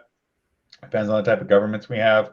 And to expect every individual actor to understand what any piece of governmental bureaucracy or system and what it needs to do and how it needs to do it. I mean, I just, people got too much shit on their plates already, man. It's enough to deal with the modern world as it exists, to be able to have enough time to go and learn jiu-jitsu in the first place, and to go and compete, and to be there with your friends, and to take care of your family, and to take care of your extended family and friends, and to have a successful career, and to be good enough at that to continue that on enough so that you can actually afford to keep doing the jiu-jitsu lessons, so that maybe at some point you might even transition out of what you were doing to running, Caveman fucking jiu-jitsu podcast and academy with I'm working on that, man. I still got to work the regular full-time job. big wooden bonker clubs and your own,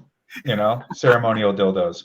That's what I should make, ceremonial dildo clubs. Ceremonial. So that they're only for a special occasion. That's what's not your everyday use. Yeah. But no, I at the very least, I think it would be minimally sensible to put things like any criminal infraction committed while in office garners like triple the penalty. At least something like that.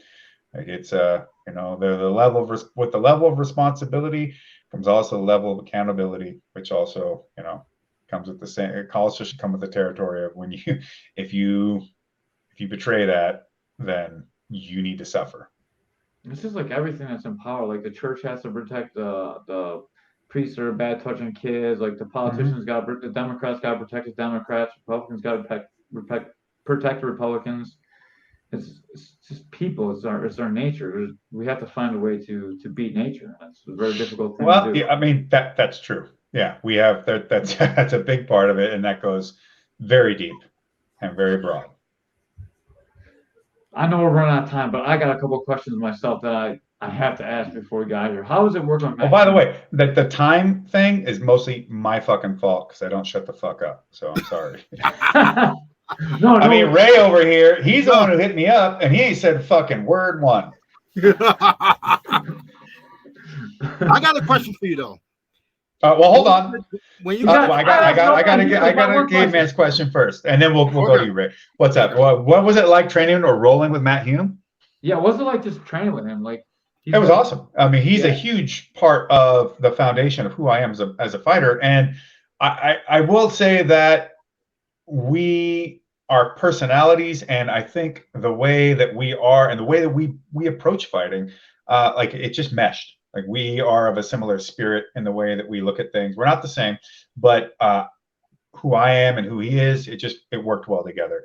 And there was a good mix of old school, hardcore toughness, OG, like fucking nasty, knuckle breaking, bleeding, beat up, battered kind of hardcore training, but also with a lot of highly technical, very, very specific things geared towards that proper understanding, that technical understanding, and then working from those things to find all those little weaknesses and gaps, and also find all the reasons why the things that were strong are strong.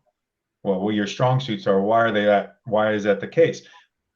Why can't we make them stronger? And if maybe this thing is strong, can this be used to make other things stronger? So it's about that breaking down to its smallest bit and then constantly rebuilding up or building onto in addition. He's the wizard for a reason. And when I left AMC, it was really tough for me to think of anyone that I could train with that was gonna be able to coach me in a way that would really elevate my game in the same way that Matt could. And that's how I ended up with Eric Paulson. That's awesome. Okay. I train with Ajahn Chai, who's like a big proponent of Eric Paulson. So like I've trained with him in seminars, not like I don't know him personally, obviously, but Yeah. it's a great man. There's so much respect for you from everybody that talks about you. So it's super cool to actually have you on the podcast. And I don't mean to keep talking over Ray. Ray, go ahead. All right, Josh. Out of all the fights you had, MMA fights you had, any fight piss you off? Like would you have a rematch right now? Do you want a rematch for anybody you fought? Yeah, Nogueira, because I felt like it was a bullshit decision in the second match. I don't think he won it, and I think it was garbage. I think it was because I think Pride wanted to see a third. They wanted the rubber match, and I don't think that Pride like fixed it or anything like that. Don't get me wrong. I just think that was maybe the bias on the judges leaning in. Like I felt like maybe there's a consideration for that, and I think there were some times where people in Pride still saw me as not a Pride guy, but as a UFC guy. And it's like, I mean, I fought more here than I did there. So which is it, you know? So therefore they're, you know, a bit biased against me that way. So yeah, that one. I would fight, even though he's my buddy, Mirko, just because I never got to fight him when I was fully healthy. You know, I had a labrum tear apparently and fucking tore my shoulder out in the first one, and came back way too soon to try and be getting back in the ring, and went to a decision, and then fought him at the end of the one night of the open weight Grand Prix after fighting Nogueira the full 10 minutes and 5 minutes before that, and a really deep battle.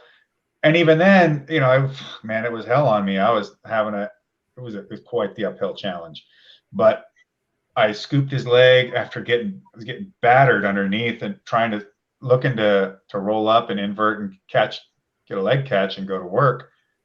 And he inadvertently was trying to just posture away and keep me from getting into his leg. And he just accidentally fucking like 2 knuckles deep in the eye. And I tapped because I had seen guys taking eye pokes, it not get registered, and then getting soccer kicked when they're blind. So I was just like, oh shit, I can't let that happen. Then I go and I see the video afterwards. Mirko's like, oh shit. And the ref's like, okay. And I'm tapping. I'm like, well, whatever, you know. It is what it is. And you know what? Add Cormier onto that too. You know, if I hadn't broke my hand that first 23 seconds, man, I don't. Cormier might smash you now. He's so round. I don't know if you could lock your hands around him now. You know, DC is an Olympian, and I think that people. I don't care how much fucking Popeyes he's eating. Guys that go through an Olympic training cycles or world international level wrestling training cycles or sporting cycles of any sport, right? It could be speed skating, figure skating, gymnastics, like you name it, right? It is the pinnacle, and there are structures built around that to develop that athlete in to create those athletes of that high level. And if one isn't going to make it, another one could. You know, it's an incredible system, and it produces incredibly tough as nails, greatly athletic individuals. And so I just think that, you know, as fat as he wants to get, DC, he's an athlete forever, and he's been an Olympic level athlete. He is the shit. You know, it is. It's just that's the way it is. Do you like his commentary? I think it's really good. A lot of people don't like it. I think it's I like that he gives his take on everything. I can't really say that much. I don't really watch that many fights. I know he's quite passionate about being behind the camera and on the mic. And, you know, I think if people really disliked it that much, I don't think he would be there. So he must be doing something right. And I would err towards faith in DC. He's a good dude. I love him to death. I come up, I wrestled my whole life, like since 8th grade, and like, dude, he's he's something special. Everyone is, just like you said, is, but he's something special. And well, hey, even one of the reasons why I'd want to fight DC again is because, I remember seeing, wrestlers cheering for him. Like, hey, fuck faces. I went to Fargo. I wrestled. I placed in state multiple times in freestyle, Greco, and in high school. I had an invitation to the high school national championships, but I thought, like, folk style, who gives a fuck? Fargo was all that mattered. Oh, I should have went. But anyways, I got into wrestling late, but I've done nothing but train with wrestlers, work on wrestling. I have been a part of many camps working with high school wrestlers. I've been a part of helping wrestlers like Tony Nelson prep for international wrestling as well as other things. So, I am a wrestler as well. My roots are wrestling. I'm a wrestler. This is also why I'm a catch wrestler, because think about the easiest way to describe catch to people is it's folk style wrestling with submissions, because American folk style wrestling is completely derived from catch. When Lancashire wrestling ended up in the States, this is where the rule set came from. This is why we have folk style. And that we're the only country in the world that does it, really. Everyone else is freestyle Greco. Well, that's because fucking Britain doesn't wrestle anymore. It's so weird. We got a question. This one might take a little bit from you. I know how you answer questions. This is from one of our members, Ed Rogers. He's like, is Dana White truly an SOB to work with? I hear some serious war stories. And I know he had a little bit of problems with UFC at times, too. We've had our battles. And I'm not a person to back down. So I always had something to say when something was said. I think you don't want to get on his bad side. I think that things tend to run personal for him, and personal will overtake business, and he's got quite a lot of passion and emotion into his project here. So, or what he definitely considers his project. So what are we laughing about? Slap fighting?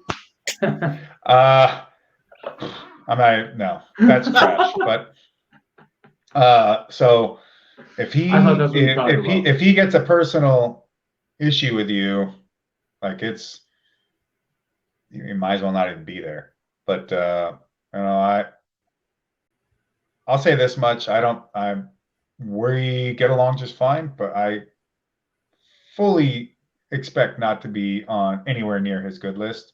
And you do not see, I remember I was walking down the steps at the PI, and look, man, I love what they're doing for Victor Henry. They fucking take great care of him. They've been good to me. I can have criticisms and critiques, but I have no interest in trying to burn the UFC down, not even just for my fighter's sake, but just in general. I just don't. But we're walking down the steps at the PI, and they've got all these like names and faces of Hall of Famers and shit. And our boxing coach is like, when are you going to get up there? I'm like, never. She's like, what do you mean? I go, fuck, man, they hate me in terms of that. Like, they don't want me associated with anything to do with them. And,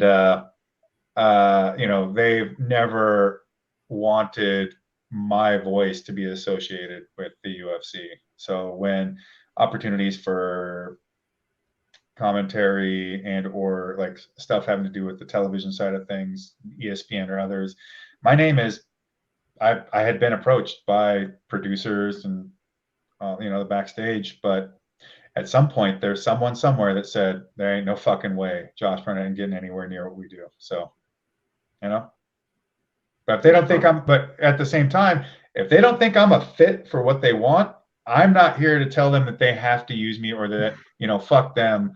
I could think fuck them from a personal perspective, but it's their business. It's their thing. If I didn't think, even without any personal animosity to someone, if I felt like someone wasn't the right fit for something I'm doing, hey, look, for blood sport. Someone could be a great person, but in my eyes and my mind, they don't belong here. Like, it's just not going to work. It's not what I'm looking for. It's not what I'm trying to it wouldn't go into what I'm trying to build here. That's not because I hate them, right? It's not, I know what I want my product, my thing, my endeavor to look like. And if that's the way the UFC feels, then I totally don't begrudge them. It just in that regard, you know. I can't be mad at them and yet also then have the same and maybe and do the same thing, do the very same thing that I would be mad at them for with my own. Yes, I'm in the Ariel Helwani club because Helwani is a good friend of mine. Yes, Ariel is a buddy. I back Ariel. I'm not saying so in like any regard to like, you know, fuck Dana White. Ariel. I'm not involved in any of that shit. But I stand up but I do back my friends, and I know that Ariel and Dana they got real heat, and it is what it is. It's not my heat, but yes, I'm a very much an Ariel Helwani guy. He's my buddy, and I support my friends just like I support Joe. And you know, look, Joe and Ariel it was mostly Ariel, but still there was like a little some Twitter, some online kind of. It's fine, you know. But I'm for friends, not for creating enemies per se. Well, kind of his job is to make things to talk about too, and he believes in what he says, and that makes people talk. And Dana he's not been the best with dealing with critique and criticism, and even then with that, I think it's specific. You know, certain things might touch him off, and other things not. You know, sometimes maybe it's just that day, or maybe it's the way it's been said, or maybe if he feels like you have any ulterior motives, that could definitely play into it too. I know what that's like. Seems a very hit or miss kind of guy. Like some days he'll like do something completely random and great for someone, and some days he's like, what the fuck, and just burn the place down. He has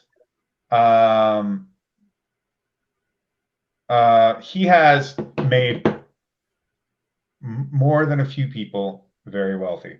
And I don't just mean by the UFC existing. I mean, he has been a part of, I'm not even saying he's the sole decision maker at times, but he has been a part of putting some very serious bonus checks in people's hands that are not from Fight of the Nights or things like that. I mean, this is actually part of a problem, or was part of the reason why Randy Couture left the UFC, because his contract amount was X.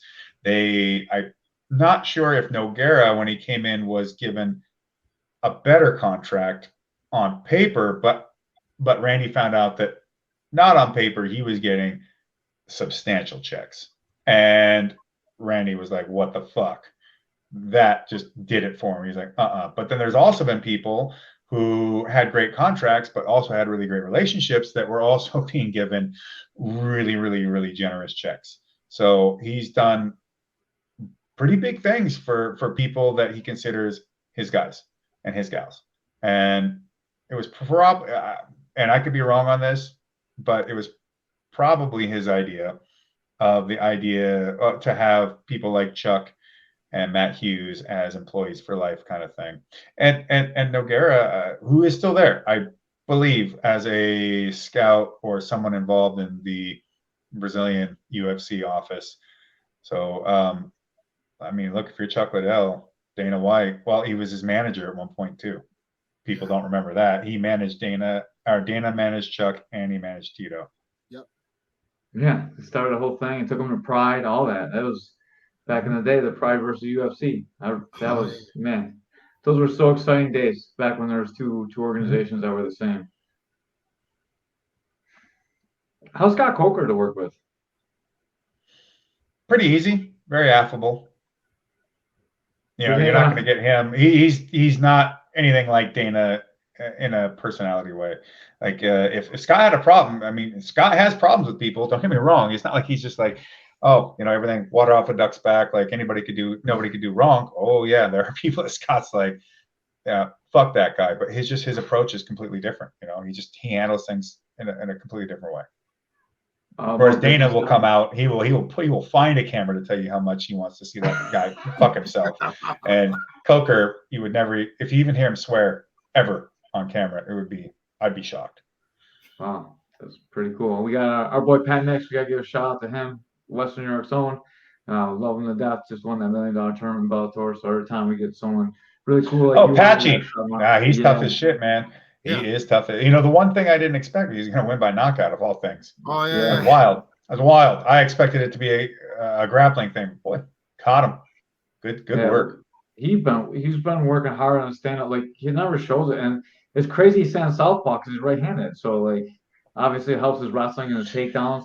There you go. Yeah. One of my athletes from a while back, Megumi Fuji, she was a judoka, sambo, and she came from a grappling background. She did everything right foot forward. And then I convinced her, me and another guy really pushed on her to get into MMA. Finally, she's like, okay, I'll do it. And to begin with, she starts off, she's right-handed, fighting out of a orthodox stance with left foot forward. But I get a hold of her and I'm like, no, we're not doing this. We're gonna you go back to your standard wrestling stance, the stance that you've been doing almost the entirety of your life, and we will teach you, since you have no idea what it is to be a fucking striker. I will teach you to strike from this stance where you already do all the things you're already the best at. And it just makes sense. So if I was to work with a wrestler, and they're right-handed and wrestled with a right lead, southpaw, I'm going to teach them how to be a striker out of a southpaw. I'm not going to diminish or weaken the thing that they're already the best at in their repertoire so that they can be mediocre in everything. Like, fuck that, it's much easier for me to teach someone who's never boxed before to just box out of any stance I give them. It's all the same. Well, who fucking cares? You've never thrown a punch, idiot. So come here, forget all that stuff about what stance you got to be in. So if I'm patching Mix's coach, I'm going to do the same thing. And if he doesn't have to show a stand-up, why the fuck am I going to do it? Keep putting you into the waters that I like to swim in and drown you. And the days that comes where we got to get up on the beach, I knee you in the face. He's so much bigger than Pettis. That's going to be another great match too. So who's he fighting coming up? Sergio Who's he Pettis next for. Yeah, boy, Pettis is so slick. He's got great timing. It's gonna be tough, but and he's always, both the Pettis bros are way better grapplers than ever. Everybody always thinks about their striking, but damn if they don't keep fucking triangling people, right? Yeah. I would send him $1,000 if he triangles Pat Mix. I don't see him getting submitted. I wouldn't bet on winning by triangle against Pat Mix either, but it's MMA. Weird shit happens. Yeah, for sure. Thank you so much for your time. I know you. Thank you, Josh. We didn't talk about your beer at all. Your beer launches. Oh yeah, well we've been out. We got some distribution on it here locally in Southern California, mainly in the LA area. It's called Black Blood of the Earth. It is it's a reference to Big Trouble in Little China, but it is a really dark barley wine at 11.5%. It was aged in our ex-bourbon barrels. And it's got a really, really, really great palate, nice, deep, full flavor, very smooth. But it's not like one of those dark beers. If you drink them, it feels like you just had a meal. It's lighter than that, but it's still like a very deep, rich taste. I like to refer to it as Stygian. But we're gonna do a cool little party at Knucklehead on Melrose Avenue in Hollywood. There's a concert there with. Trying to remember the name of the first band that night, which is Dread Phase. And then we got New Skeletal Faces, who I tend to describe as like Bathory meets Bauhaus, and Persecutor, who are define themselves as Romanian ice metal. Whatever that exactly is. But we're going to all get together. We're going to headbang. We're going to mosh. We're going to get wild. And I'm going to get everybody drunk as shit on 11.5% barley wine and let the fist fights commence. It's going to be a great time. Me and my buddy Eddie from Rock and Roll Beer Guy podcast, we're doing it. And we're just going to be having a great time, kicking it with these great bands, listening to great tunes. and seeing some great people out there doing meet and greet, selling beer. That sounds amazing. It's better than Canadian beer, way higher percentage. That's great. Way higher percentage. This is not Molson's. This is a whole different animal. Although I do like Yuengling quite a bit. Also, it's the oldest American brewery. You and my wife would love to hang out. She's all about the bourbon, all about the beers. Yeah, you and my wife should hang out. No, not like that. I'm not no weirdo like that. I'm not like you can hook us up with some drinks. Damn, we want to keep you father free on Father's Day. Well, I have a fiance, so it's not hopefully in the too far future. Oh well, good luck, man. Hopefully it works out. Yeah, me too. Child support's expensive, so make sure it's the right one. I'm just saying. No, I'm just kidding.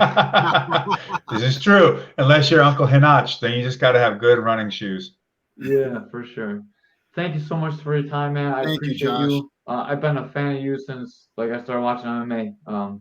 Youngest champ to the oldest guy fighting around. So you're battling with these young guys. You're in my age group. It's crazy to see. You're an amazing athlete. Well, you learn how to cheat a lot smoother and better as you get older. I'm not reaching into his gloves, I swear. Good talking to you guys. Thank you very much. Thank you for your time. Take care. Yep. Josh Barnett. Very good, Ray. I can't believe he actually showed up. Yeah, man. It was a long drive, but I made it. Yeah. No, I mean, I can't believe you actually got Josh Barnett. That's so crazy. Yeah. All right. Thank you guys all for watching. This is Jeff and Ray. We're about to be out of here. Well, this is our longest podcast of all time. Thanks, Mr. Barnett. He's a great talker. And this is way better than the Coleman one that we only posted an hour of when he was pretty hammered. It was 6 hours long. But thank you for getting this guest. I've got to thank Josh Barnett for being on the show one more time. Yeah. And we'll catch you next week. Have a great night, guys.